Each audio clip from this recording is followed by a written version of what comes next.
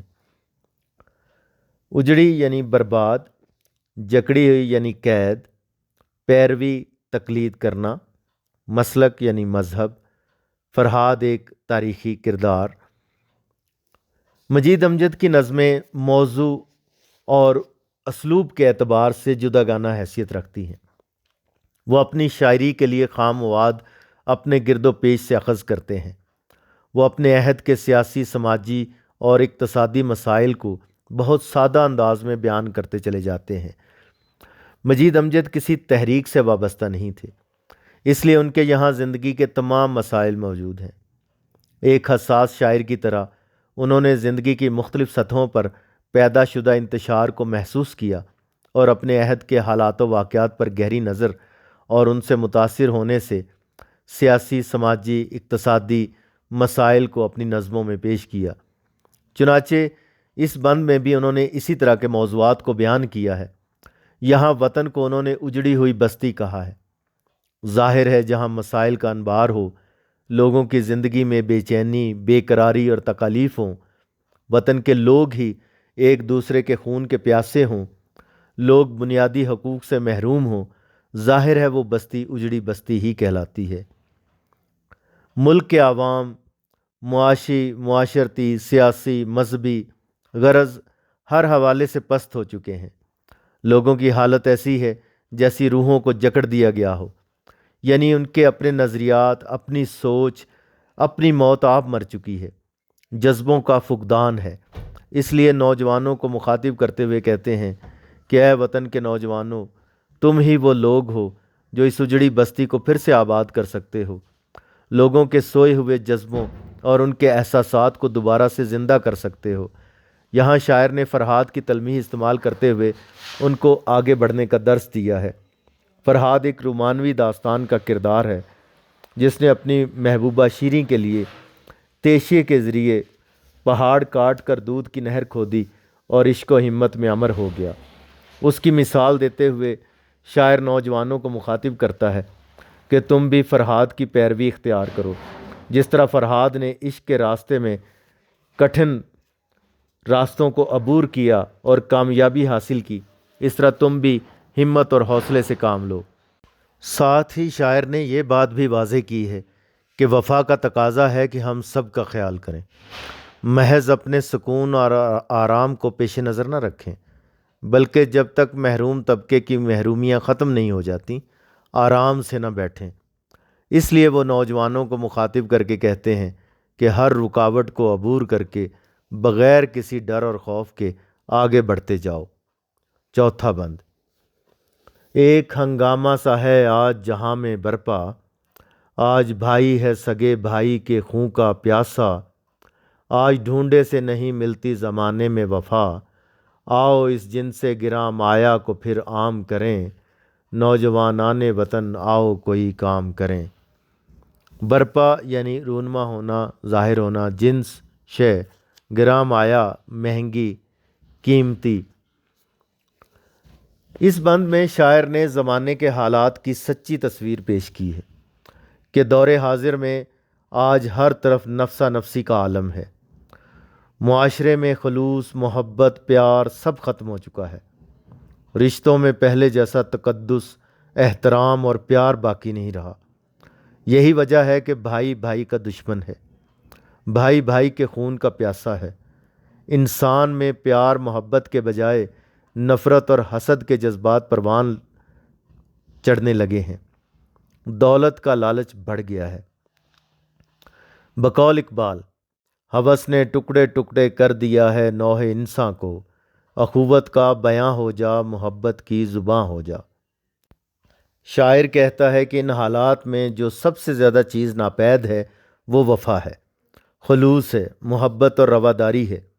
اب ضرورت اس امر کی ہے کہ ہم اس قیمتی چیز کو زمانے میں پھر سے عام کریں، لوگوں میں محبت اور شفقت کے جذبے کو فروغ دیں تاکہ آپس کی نفرت اور کدورتیں دم توڑ جائیں اور لوگ دوبارہ محبت کے رشتے میں بندھ جائیں۔ ہمارا المیہ یہ ہے کہ ہم نے حقیقت کو چھوڑ کر اسباب سے محبت اور عقیدت شروع کر دی۔ اسباب اگرچہ انسان اور انسانی زندگی کے معاون اور مددگار ہوتے ہیں، لیکن سچ اور حقیقت یہ ہے کہ کوئی بھی انسانی معاشرہ بغیر محبت و وفا، یگانگت اور بھائی چارے کے قائم نہیں رہ سکتا۔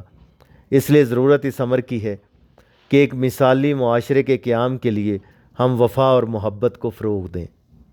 پانچواں بند، جام جم سے نہ ڈریں، شوکت کیس سے نہ ڈریں، حشمت روم اور سولت رے سے نہ ڈریں، ہم جواں ہیں تو یہاں کی کسی شے سے نہ ڈریں، ہم جواں ہیں تو نہ کچھ خدشہ آلام کریں، نوجوانان وطن آؤ کوئی کام کریں کام کریں۔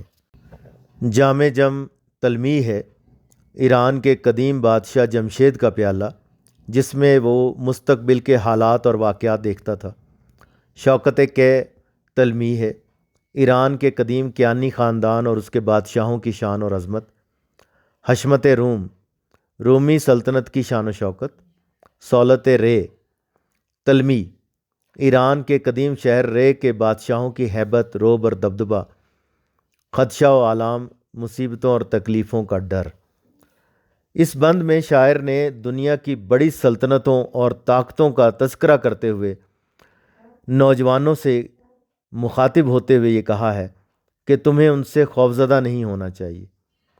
شاعر 4 تلمیحات استعمال کرتا ہے۔ پہلی تلمیح جام جم ہے۔ جم سے مراد ایران کا مشہور بادشاہ جمشید ہے۔ کہا جاتا ہے کہ اس کے پاس ایک ایسا جام تھا جس میں وہ مستقبل کے ہونے والے واقعات عالم کو دیکھ لیتا تھا اور اپنے خلاف ہونے والی سازشوں سے بر وقت آگاہ ہو جاتا تھا۔ اس جام کو جام جم یا جام جہانما کہا جاتا تھا۔ دوسری تلمیح شوکت کے ہے۔ کے ایرانی بادشاہوں کے کیانی خاندان کو کہا جاتا ہے۔ ان کے ناموں کے ساتھ کے لکھا جاتا تھا، جیسا کہ کے کاؤس، کے کباد، کے خسرو وغیرہ۔ لوگ بادشاہوں کی شان و شوکت سے مرعوب ہوتے ہیں اور ان کی طاقت و سطوت سے خوف کھاتے ہیں۔ تیسری تلمیح حشمت روم ہے، یعنی سلطنت روم۔ ایک زمانے میں رومی سلطنت سپر پاور ہوا کرتی تھی۔ رومی بادشاہ کا دربار بڑی شان و شوکت والا تھا۔ اس کے پاس بہت بڑا لشکر تھا جو جدید اسلحہ سے لیس ہوتا تھا اور فولادی دیوار کی مانند حرکت کرتا تھا۔ تمام دنیا پر اس کا رعب و دبدبہ تھا۔ چوتھی تلمیح سولت رے ہے۔ رے ایران کے شہر کا نام ہے۔ اس سے مراد رے شہر کے بادشاہوں کا رعب اور دبدبہ ہے۔ اب نہ رومیوں کی شان شوکت رہی، نہ ایرانیوں کا رعب و دبدبہ رہا، نہ رستم رہا، نہ جام جم رہا۔ بقول شاعر، مٹے نامیوں کے نشاں کیسے کیسے، زمیں کھا گئی آسماں کیسے کیسے۔ شاعر ان تلمیحات کے ذریعے نوجوانوں سے مخاطب ہو کر کہتا ہے کہ اے نوجوانوں، اپنے مقاصد کے حصول کے لیے دنیا کی طاقتوں سے نہ گھبراؤ، ان کی شان و شوکت سے ڈر کر اپنے مقاصد سے پیچھے نہ ہٹو۔ تمہیں ایران کے جاہ و جلال اور روم کی شان و شوکت سے مرعوب نہیں ہونا چاہیے۔ تم وہ ہو جن کے اجداد نے ایران اور روم جیسی سپر پاور سلطنتوں کو پاش پاش کر دیا تھا۔ دور حاضر کی طاغوتی طاقتوں سے بھی تمہیں نہیں ڈرنا چاہیے۔ ماضی میں تمہارے ہی جیسے نوجوانوں نے محنت، ہمت اور کوشش سے ہر جگہ کامیابیوں کے جھنڈے گاڑے۔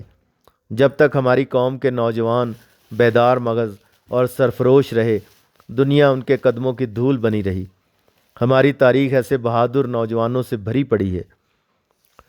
کبھی اے نوجوان مسلم تدبر بھی کیا تو نے، وہ کیا گردوں تھا تو جس کا ہے ایک ٹوٹا ہوا تارا، تجھے اس قوم نے پالا ہے آغوش محبت میں، کچل ڈالا تھا جس نے پاؤں میں تاجے سرے دارا۔ شاعر کہتا ہے کہ اے میرے وطن کے نوجوانوں، اگر ہم میں زور بازو اور ہمت ہے تو ہمیں مستقبل کے اندیشوں اور مصائب سے خوفزدہ نہیں ہونا چاہیے۔ ہمیں ہمارے مقاصد سے پیچھے ہٹانے کے لیے اگر دنیا کی طاقتیں متحرک ہوں تو ہمیں اپنا عزم و حوصلہ بلند رکھنا چاہیے۔ ماضی کی سپر پاور سلطنتوں کی طرح آج کی سپر پاور سلطنتیں بھی ختم ہو جائیں گی۔ حق کے مقابلے میں باطل گھاس پھوس کے تنکوں کی مانند بے حیثیت ہے۔ ہم ہی ہیں جو غارت گرے باطل ہیں۔ بند نمبر 6۔ رشتہ مکر و ریا توڑ بھی دیں توڑ بھی دیں، کاسائے حرص و ہوا پھوڑ بھی دیں پھوڑ بھی دیں، اپنی یہ طرفہ ادا چھوڑ بھی دیں چھوڑ بھی دیں، آؤ کچھ کام کریں کام کریں کام کریں، نوجوانان وطن آؤ کوئی کام کریں۔ رشتہ مکر و ریا فریب اور دکھاوے کا رشتہ، مکاری اور منافقت کا تعلق، کاسائے حرص و ہوا لالچ اور ہوس کا پیالہ، طرفہ ادا انوکھی اور عجیب انداز کی ادا۔ اس بند میں شاعر نوجوانوں کو اخلاقی برائیوں سے دور رہنے اور اخلاص و وفا، محنت اور جد و جہد کو شعار بنانے کی تلقین کرتا ہے۔ جب کوئی قوم اخلاقی برائیوں میں ملوث ہو جائے تو اس کے زوال پر مہر ثبت ہو جاتی ہے۔ جب تک کوئی قوم خود کو اخلاقی برائیوں سے پاک نہ کر لے تب تک وہ ترقی کی راہ پر گامزن نہیں ہو سکتی۔ طمع ایسی چیز ہے جس کی وجہ سے بڑا دانشمند آدمی بھی دھوکہ کھا جاتا ہے اور دشمن کے جال میں بآسانی پھنس جاتا ہے۔ چند پیسوں کے لالچ میں لوگ اپنے پیشے، منصب اور ملک و قوم سے غداری کرتے ہیں۔ لالچ ہی کی وجہ سے رشوت ستانی، ملاوٹ، چوری، لوٹ مار اور قتل و غارت جیسے جرائم جنم لیتے ہیں۔ ہمارے معاشرے میں لوگوں کے قول اور فعل میں تضاد پایا جاتا ہے۔ ہماری سیاست منافقت کا دوسرا نام بن چکی ہے۔ بقول محسن بھوپالی، نئے رنگی یہ سیاست دوراں تو دیکھیے، منزل انہیں ملی جو شریک سفر نہ تھے۔ چونکہ قوم کے نوجوان ہی مستقبل کے معمار ہوتے ہیں، اس لیے شاعر نوجوانوں ہی سے مخاطب ہے اور کہتا ہے کہ اے میرے وطن کے نوجوانوں، فریب کاری، دھوکہ دہی اور دکھاوے کے رشتے اب توڑ دیں، حرص و ہوس کے کاسے کو توڑ دیں، اپنی نیتوں کو طمع اور حرص و ہوا سے پاک رکھیں۔ دھوکہ دہی، ریاکاری، منافقت، خود غرضی اور لالچ ایسے مرض ہیں جو کسی معاشرے کو اندر سے کھوکھلا کر دیتے ہیں۔ معاشرے کا اتحاد اور اجتماعیت ختم ہو جاتی ہے اور وہ ٹکڑوں میں تقسیم ہو جاتا ہے۔ رشتے ناتے سب بے معنی ہو کر رہ جاتے ہیں۔ چنانچہ شاعر کہتا ہے کہ اے وطن کے نوجوانوں، آؤ ہم اپنی اصلاح کریں، آؤ اپنی اس روش کو اب چھوڑ دیں، ملک و قوم کے لیے دل و جان سے کام کریں، لالچ اور خود غرضی کی جگہ اخوت اور محبت کو فروغ دیں، دھوکہ دہی اور منافقت کی جگہ ایمانداری اور خلوص کو فروغ دیں۔ ہمارے معاشرے میں اخلاقی اقدار فروغ پائیں گی تو ہم ترقی کر سکیں گے۔ عقابی روح جب بیدار ہوتی ہے جوانوں میں، نظر آتی ہے ان کو اپنی منزل آسمانوں میں۔ نہیں تیرا نشیمن قصر سلطانی کے گنبد پر، تو شاہی ہے بسیرا کر پہاڑوں کی چٹانوں میں۔